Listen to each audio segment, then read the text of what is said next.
Greetings and thank you for tuning in to Inmates For Change. My name is Jones. I'm the founder, CEO of the 501c3 not-for-profit Inmates For Change.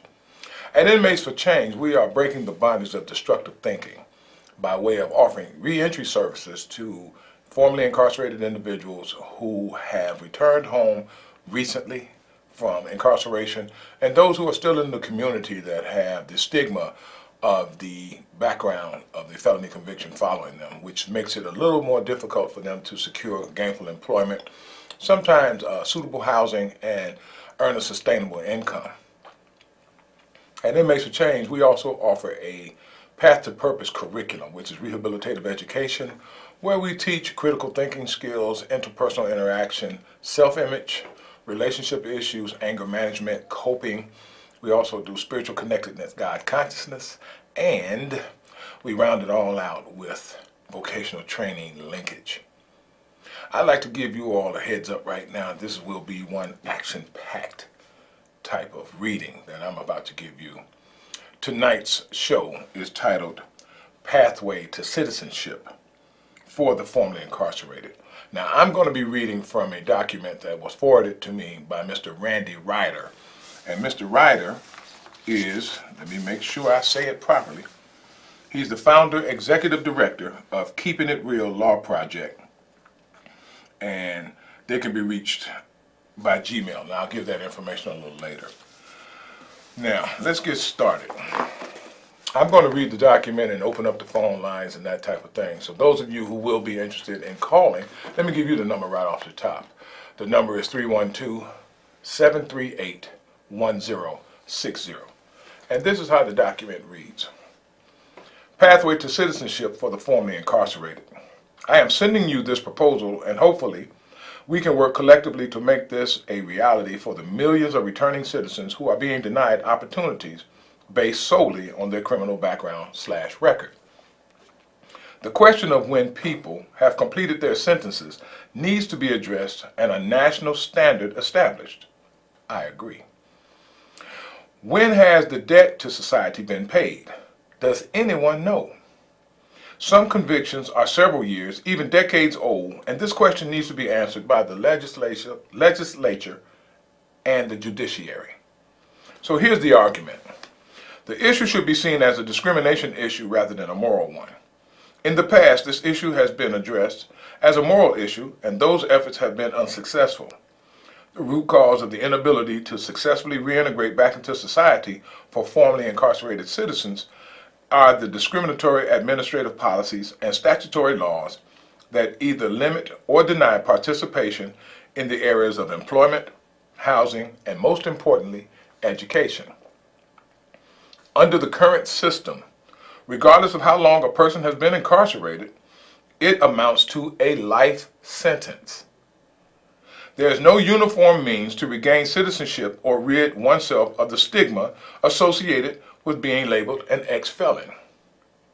The formerly incarcerated and the LGBT communities are the only citizens in this country whose citizenship rights vary from state to state. For instance, most southern states either deny or limit the formerly incarcerated the right to vote. In some cases, in some states, for life. They cannot vote for life. In those states where this policy exists, the formerly incarcerated who are fortunate enough to find employment are being taxed without representation, since they are denied the opportunity to choose their representatives. It was a contributing factor in the Revolutionary War. Now, as a national policy, this country is imposing the same discriminatory policies on the formerly incarcerated population. How does one prove rehabilitation? The formerly incarcerated ability to participate in American society depends on the benevolence of school administrators, employers, and landlords, etc. Formerly incarcerated citizens don't have the right of self-determination as other citizens do. It is the only population in the United States you can legally discriminate against. Under the current system, even if the formerly incarcerated citizen obeys all of society's laws and becomes a productive member of society, they are still discriminated against in the aforementioned areas. They will be ex-felons for the rest of their life, and nothing they do will ever change that. However, a person should not have to pay for something they did at the age of 18 for the rest of their life. The current system does not recognize or take into consideration growth, maturity, rehabilitation of the formerly incarcerated person. The only thing that matters is their criminal record. The effect of these policies has created a permanently dependent class or a predatory one. Since formerly incarcerated citizens are not allowed to earn a sustainable living and support themselves, they must prey upon those who do, either through entitlements, sponging off someone who's working, or victimizing law-abiding citizens. This is the root cause of the high recidivism rate here in Illinois and across the nation. The formerly incarcerated population is asked to do something no other class of citizen is required to do: live in a capitalist society without any legal means of earning capital. How does one live in a capitalist society without any capital? I'm going to take a call right now, and I'm going to finish up on this read. We've got a caller waiting. Caller, tell me who you are and what your contribution is.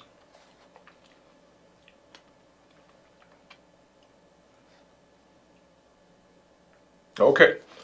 The caller hung up. I'm going to proceed. The discriminatory policies created by administrators, legislators, and employers amount to a post-incarceration sentence which violates the separation of powers. Only the judiciary has the authority to mete out and impose punishment.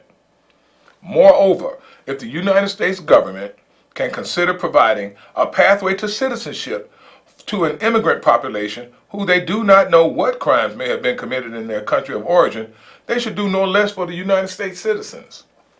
Therefore, I am proposing the following steps for the formerly incarcerated to regain their citizenship. Number one, they must complete parole or probation and a special board orders such as drug treatment, anger management, etc. They also must obtain a GED or have a high school diploma. They must be employed, actively seeking employment, or enrolled in vocational training or a college program.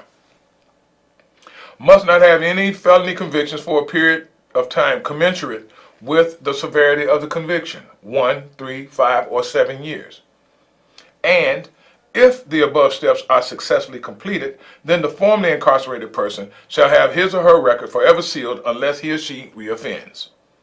We need to address this issue both in the legislature and in the courts.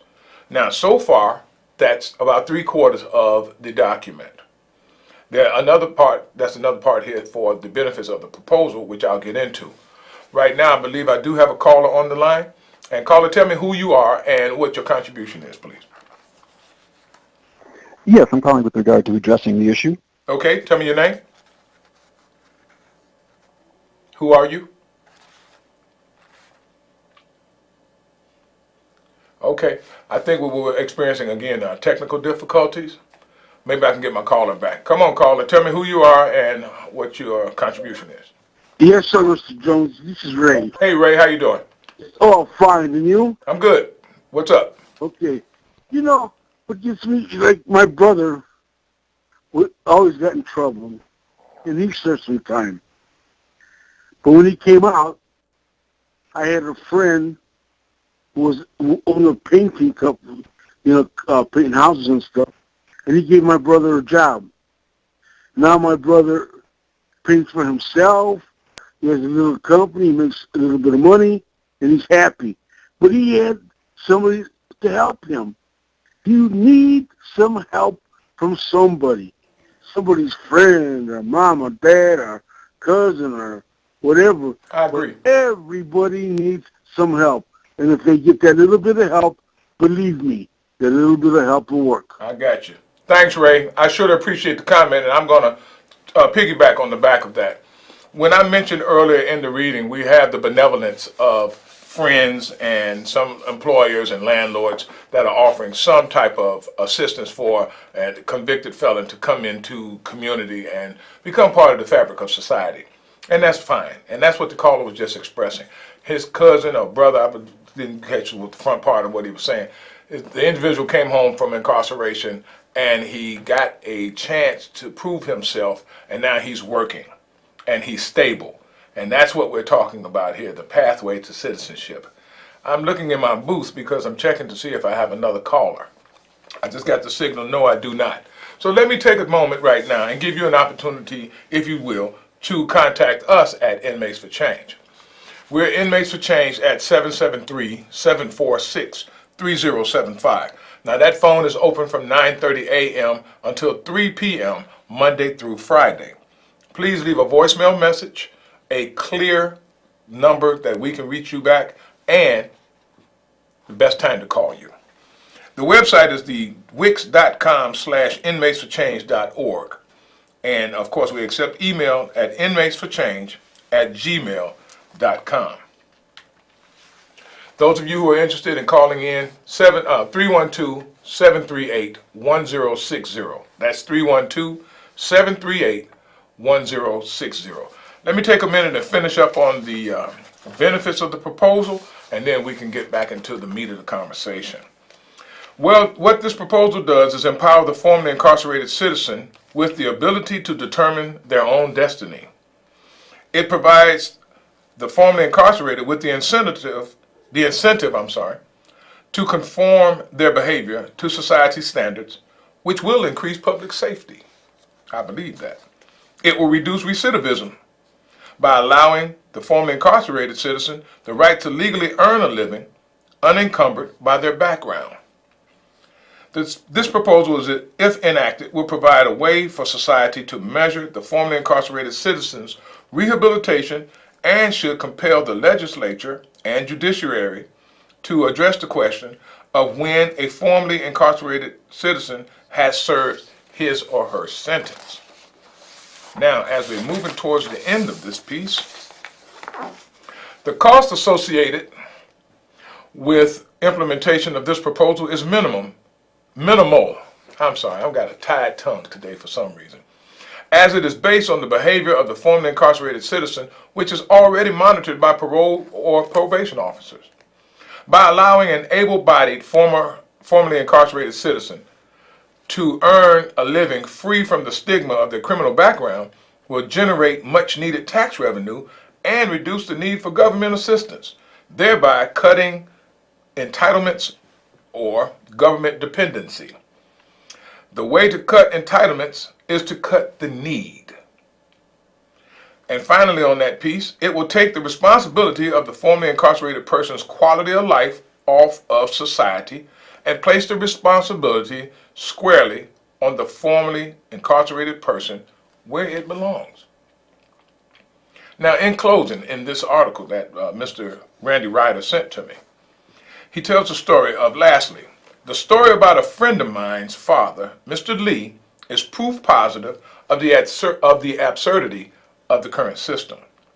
Mr. Lee, a retired gentleman who had earned a pension from his former employer, after retiring, decided to look for employment to pay for his wife's exorbitant medical costs, or medicinal costs is what it says here.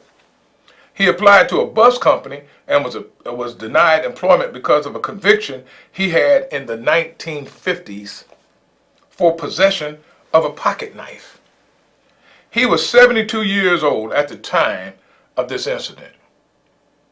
Now, that's some sad business. That's some sad. But this is what we're faced with every day when we come home, once we get back into our old communities, once we get back into our families. The formerly incarcerated individual has this stigma on him. So when does the sentence end? Now, Mr. Randy Ryder, the founder, executive director of Keeping It Real Law Project, has an email. KEEPINITREALLAWPROJECT Keeping It Real Law Project Ryder, R-Y-D-E-R, at gmail.com. Now that was a mouthful. Don't expect me to say it again like that. Keeping It Real Law Project Ryder, R-Y-D-E-R, at gmail.com. Now I want to offer my contribution to this discussion. Personally, I've been home 8 years now, and what I see in my mind as fair is after being home 10 years, not rearrested, not reincarcerated, I'm gainfully employed, I've successfully reintegrated back into community, my family, and corporate America. I'm helping others. I do mentoring. We also offer the 501c3 services that we do, and I am a sponsor for a lot of individuals, I would think after 10 years, I should be eligible to have my complete record expunged, totally, because I'm just 63 years old. I may want to take up a vocation in finance or become a real estate broker. But I'd never be able to do that because of the stigma of a felony conviction that I've had that dates back to 2008. So when does the wrong end and when do my rights begin? How can you call me a returning citizen and you treat me less than? You know, one of the things that I know for a fact now, that an individual out doing crime, he's hungry. We all know about the situation where there are no resources and there are limited services that are involved in the low-income communities, which are steadily being pushed out of the areas that they had been in for 30, 40, 50 years. And now we've got this new gentrification going on. And a lot of these low-income residences were pushed, residents who were living in those residences have been pushed out towards the southern suburbs and the collar counties. Now, what has happened? What has happened over in, let's say, Hazel Crest, Country Club Hills, Harvey, Riverdale? Those, I'm trying to think of the name, townships. Those townships have a limited police force there, like maybe 12, 25, sometimes maybe up to 50 personnel on their force for the police. Now here comes this influx of all these people who were displaced from the city out there. Still there are no resources. Still there are budget cuts everywhere. Still you got this stigma of your felony background. And now you can't find work. So what is the next opportunity, option, or strategy that you should follow, knowing that you can't get hired because you've got this stigma of a felony conviction? Now, this has to be brought to the legislator and the legislatures and the legislative. That's all of y'all, right? Okay. It also should be addressed at the judiciary system. I agree with Mr. Ryder on very many of the points that he pointed out in this pathway to citizenship. The thing for me personally is there's an opportunity, because I've been arrested 53 times since my 21st birthday, and I'm a 4-time convicted felon. I'm also an individual who has gone through rehab 6 times. So I finally got it, but I'm 60 plus years old. Now, had I caught what I got this last time, the first time when I caught my first felony in 1980, I'd be a doctor of behavioral psychology today. And I would be able to do more than what I'm doing here, is just offering a small business type of setup that we have to help those who want the help. Those of you who want to join the conversation, we've got about 10 minutes left. 312-738-1060. I'd very much appreciate it, those of you who would like to call the office and give us a buzz at 773-746-3075 between 9:30 a.m. and 3 p.m. Monday through Friday. The website is wix.com/inmatesforchange.org. And our email is being accepted at inmatesforchange@gmail.com. You know, when we think about this issue of reentry. I'm having a day today. When we think about reentry, and we don't quite understand, I'm speaking of the general society's perspective and corporate America. We don't quite understand what an individual is actually going through, you know. And at Inmates For Change, what we offer is a system of rehabilitative education, life skills, and critical thinking, as well as role-playing scenarios, and there's some writing that's involved in this type of thing that will help break the bondage of our destructiveness in our thinking. Because if I come home and I'm in my mind, this is all I know, which is selling drugs or sticking up people or breaking into somebody's place of business or their home, then I'm going to get what comes with that. And it's going to be more and more time. But what about the families that are affected by an action of an individual who does that type of thing, thinking that this is what he has to do to live? The comment of the line that was in the paper document that I just read was, how do you live in a capitalist society without capital? This is a strong issue. We have got to seriously consider this. A couple of weeks back, I spoke at on the show, Moving the Multitude, where we had 60 people. Actually, it was 50, if I don't count the media, that were in the John Thompson Center that has a seating capacity of 600. So we're more involved with what we're going on here. I'm pointing at the document that I'm just reading here. Mr. Randy Ryder will be coming on as a guest, and he's going to pick up the discussion here where we can get some more detailed information, and he can highlight the points of what his experience has been, as well as what type of progress we're making. I know this: convicted felons are at least 30 million strong across the nation, and that's adult. If we added the juvenile, that's probably another 20 million. And I've always considered the discrimination to be a human rights issue, not a civil rights issue. And this is part of the stuff that we need to start looking at this thing from what it really is. I'm speaking from both sides of the spectrum, from the ex-offender to the legislator through to society and some of these in-betweens that are in there. We need to understand that we are at a crisis point, and this is supposedly the greatest country in the world to live in. Now, I know personally that I'm from the South Side, and looking around and looking at the influx of individuals that are coming into the country, as well as the state, the county, and the communities, they're all hoping to make a better life for themselves. The returning citizen feels the same way, man.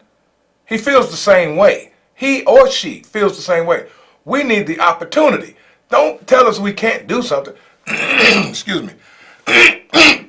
Excuse me. Put the opportunity in front of us and let us do what we need to do. Put it squarely back on our shoulders. If you feel now that you're ready to do something about your life and where your life has been lived up to this point, then here's an opportunity. And we still need to work towards it. This is the kind of stuff that is at issue right now. And we're at a crisis point, America. We really are. I've got something in my throat. And I apologize for the interruptions. So, I'm close to a wrap-up time. If there's a caller that wants to get it in just before we get out of here, that'll be fine. But other than that, let me say something to some of you individuals who are out there. You know, especially my formerly incarcerated individuals. You don't have to go back out and sell dope. You don't have to go out and stick up. You know, I made up in my mind when I was doing my term that I was not going to be the same guy coming out of that place that I was going in there. And there's nothing in this world more powerful than a made-up mind. So what I'm hoping that an individual does is get in touch with us at the 773-746-3075 number, or by email, inmatesforchange@gmail. In closing, I want to say to you guys that this production was brought to us in part by the professionals at the Mobile Doc. My name is Jones. I'm the founder CEO of Inmates For Change. Pick up your phone, get involved, change your life, and help change others' lives so that we can all try to live together in this place that we call Earth. Thank you for tuning in. Those of you who called in, thank you, Ray. Have a good night.